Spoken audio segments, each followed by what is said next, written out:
Hello dear friends, this is Dr. Diptesh Patel and I'll be teaching you Advanced Internal Combustion Engine. In today's video session, we are going to see the second part of the chapter called Heat Transfer, Friction and Lubrication in IC Engine. So like in previous session, we have gone through the lubrication system in which we have studied the aim of the lubrication system, the desirable properties of the lubricants and the different types of the lubrication method in IC engine.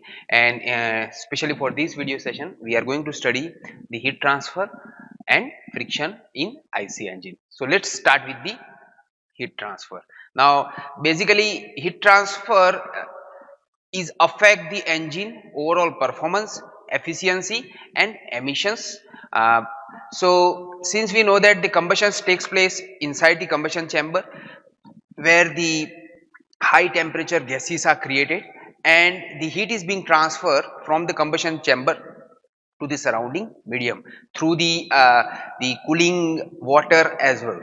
So basically there are three modes of heat transfer takes place: conduction, convection and radiation in IC engine.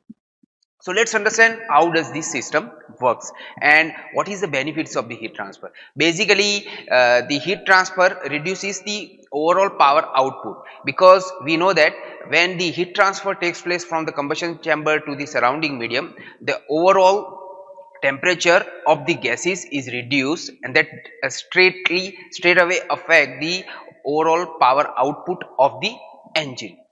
So the too much amount of the heat transfer is also undesirable, because there would be a reductions of the uh, work output that we are obtaining from the engine. Furthermore, if what happen if the heat transfer does not happen, in that case the temperature of the combustion chamber would reach to the excessive limit, and in that case the various components may get damaged because of the higher temperature. So basically there are three modes of heat transfer takes place in IC engine.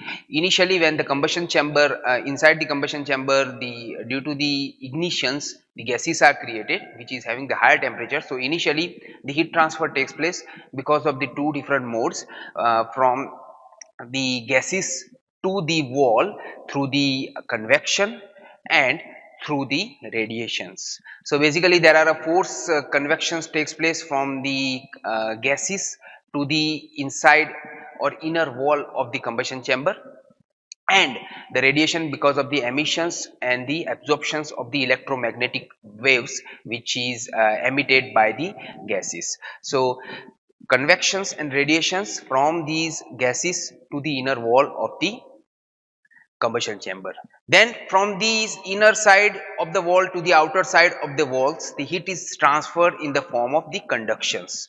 And then after, from the outside of the wall to the surrounding atmosphere or to the cooling water, the heat is transferred in the form of again convections, which is also a forced convection. So this is how the heat transfer takes place from the combustion chamber, inside of the combustion chamber to the surrounding medium. Now what are the different variables which affect the heat transfer? So these are the few engine variables which have mentioned here that affect the overall heat transfer, and the first one is engine size. Right? If we have the larger size of the engine, then in that case the heat transfer would be higher as compared to the lower one with the same amount of the temperature inside the combustion chamber. Second one is engine speed. If the engine speed increase, then in that case the outlet, right, the air and fuel mixture at the outlet, similarly gases at the outlet would also increase, and in that case the heat transfer will also increase. So with increase in engine speed, heat transfer increase. Then load. If the load is increased, then the heat transfer would slightly reduces, because with the similar kind of the load and or with the same amount of the same proportion of the speed required the larger amount of the air and fuel mixture. So in that case the heat transfer is slightly reduced. Fourth one is inlet air temperature. If the inlet air temperature increase, then in that case the heat transfer rate would also increase. And the last one is swirl and squish. So the swirl is the turbulent which is being created inside the combustion chamber. If the turbulence is increasing, then the heat transfer rate also increase. So these are the five different variables which affect the overall heat transfer from the combustion chamber to the surrounding medium. Now let's move forward to the next one, which is the friction. Now the basic definitions of the friction is the force which is acting between the two rubbing surfaces or the two surfaces which are remain in relative motions. So basically friction is the enemy, cause friction is a kind of losses which occurs in IC engine.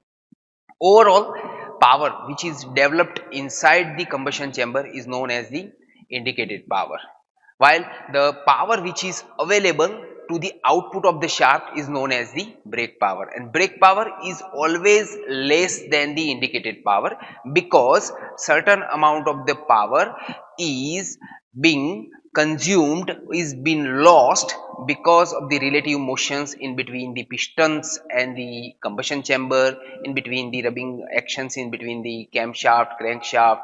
So these all losses occurs is because of the friction. So friction can not be completely eliminated, but it can be reduced with the help of few techniques such as the lubrication system. If we apply the good amount of the lubrication system, in that case we can reduce the amount of the friction as well. And there are a few factors which affect the lubrications on the friction, such as the types of the lubricants or the viscosity of the lubricants, then quantity of the lubricants. So which are the different factor that affects the overall friction, but the friction losses cannot be more than 30%, right?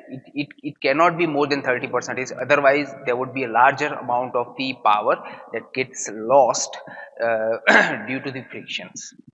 Now we are going to see the various sources of losses, right? So in which the friction losses are also considered. So here you can see there are 6 different sources of losses that occurs in IC engine, and the first one is direct frictional losses. Now this is remain in a major quantity as compared to the others, because the loss that is occurs inside the inside the IC engine because of the rubbing action between the various components. So like the rubbing actions between the piston and cylinder, the rubbing actions or the rolling actions between the camshaft, crankshafts, and all other equipments, and that is known as the direct frictional losses, and frictional losses is considered as a major losses in IC engine.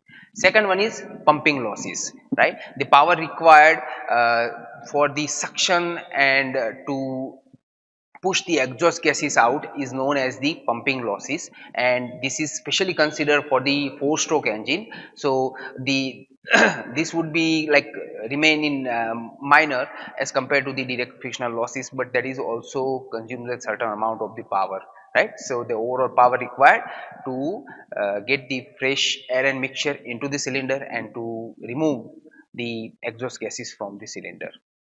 Third one is blow by losses. Now we know that there are a certain amount of the gases they gets leakage past the piston and they would entered into the crankcase, right? And that is also having certain factors, such as if the pressure is higher, then in that cases the leakages will be also high, right? Or the older engine would also have the higher leakages. So blow by losses is nothing but the losses of the gases from the combustion chamber to the crankcase past the piston, right? The space which is being created in between the piston and the inner surface of the combustion chamber or cylinder, right? Fourth one is a valve throttling losses. Now there is a good practice actually that in the exhaust valve is always kept is having always a smaller diameter as compared to the inlet valves, and as the diameter is smaller, so we require the higher amount of pressure to push the exhaust gases out, because there will be a more resistance because of the smaller diameter. So the power required to remove the exhaust gases after the power stroke or after or during the exhaust stroke is known as the valve throttling losses. Also The power required to suck the air and fuel mixture from the surrounding atmospheres, like air from the atmospheres and fuel from the fuel tank, to the combustion chamber was also considered as a valve throttling losses, because the air fuel mixture has to go through the various components such as the air filter, then carburetor or multi-point fuel injection system or injector. So this is also considered as a valve throttling losses. Then fifth one is a power loss due to drive the auxiliaries. Like we run the a lot of different auxiliaries such as fuel pumps, oil pumps, so that also consumes a certain amount of power as well. And the last one is power to drive the components such as supercharger, turbocharger, right? Supercharger is basically taking the power from the engine. It is definitely coupled with the engines and it takes the power from the engine. Similarly, turbocharger run by the exhaust gases, but however it creates some back pressures issue as well, and in that case we require the larger amount of pressure to push the gases out of the cylinder. So there are certain amount of the power loss to drive the different components as well. So these are the different sources of losses that takes place in IC engine. Then mechanical frictions. Basically, mechanical friction is been divided in 6 different categories. So first one is fluid film or hydrodynamic frictions. This occurs when there is a enough amount of the lubricants that is remain into the IC engines, and that is also known as the viscous drag. Right? If the viscosity of the fluid is higher, then in that case the friction will also be high as well. Right? Second one is partial film frictions. If we do not have the complete film in between the two different components, in that case the contact of the two component occurs, and due to that the friction will also increase. Or if even if we consider the crankshaft or maybe connecting rod, the connecting rod will also remain in the contact with the journal bearings, and especially during the low velocity, right, when the engine is starting, when engine is stopping, then in that case the proper amount of the film is not created in between the journal bearings and the connecting in between and the crankshaft, and in that case the friction occurs, and that is known as the partial film frictions. The third one is rolling frictions. So rolling frictions especially occurs in roller bearings. In that case the roller which is rolling inside the bearing, that would create the certain amount of the pressures, especially when they are completely moving on their own positions. So that is known as the rolling frictions. Then fourth one is a dry frictions. Like in dry frictions occurs when the two different components remain in contact completely and engine runs completely in dry manners, and in that type of the situation occurs when the vehicles was kept like unattended, undrived for the longer period of time. Like if you are driving the vehicles after a month or a couple of months, then in that case there is not proper amount of the lubrications created at initial stage. So when you start the engine at initial conditions, the components come in contact with each other, and because of that the friction occurs, and that is known as the dry frictions. Like however, as soon as you start the engines, the lubrication would also start with the help of the oil pump, so but for the certain time that would remain in dry manners. Then fifth one is a journal bearing frictions, right? The journal bearings friction occurs especially during the zero velocity or the low velocity. So when the engine is starting, when the engine is stopping, then in that case the journal bearings remain in contact. There are not enough amount of the film created in between the journal bearings. So in that case the friction occurs, and that is known as the journal bearing frictions. And the last one is frictions due to piston motions. So like we know that the piston is moving into the cylinder in upward and downward directions. So like because of the motions of the pistons, that is not completely reciprocating, and in that case there is a direct contact between the piston and the cylinder wall, inner wall, and that friction is known as the um, like frictions due to piston motions. Now that friction is all that friction is also depends on the manufacturers. Like for examples, if we use the too many numbers of ring, then in that case the friction is increased, right, such as the oil ring and sealing air ring, which seal the combustion mixture into the combustion chamber. Furthermore, if the pressure inside the combustion chamber is also high, then in that case the frictions due to piston motion will also be increased. So these are the 6 different mechanical frictions, and the mechanical frictions basically divided in 6 different classes. Now, what are the effect of engine variables on frictions? So we'll go through the different variables here, 8 number of variables, and we'll see like what is the effect of these variables on the overall frictions. So first one is stroke to bore ratio. If the stroke to bore ratio increase, then in that case the friction will also increase, because like it is a ratio from length to diameter. So if the length is higher, then friction will be also increase. Second one is cylinder size and the number of cylinder. If we have the higher number of cylinder with the same size of the engine, then in that case the friction will also be high as well. Compression ratio. If the compression ratio is higher, then the friction will also be higher, because the pressure, the indicated mean effective pressure or average pressure inside the combustion chamber is higher, then that would create the lot of adverse effect on the pistons motions, and the friction will also be high. Then the fourth one is engine speed. If we have the higher engine speed, means the higher number of revolutions per minute, and due to that the friction will also increase. Then engine load. If the engine load is high, then in that case the friction would be slightly high as well. Then cooling water temperature. Now cooling water temperature has direct connections with the lubricating oils. If the cooling water temperature is low, then the lubricating oil would be more viscous.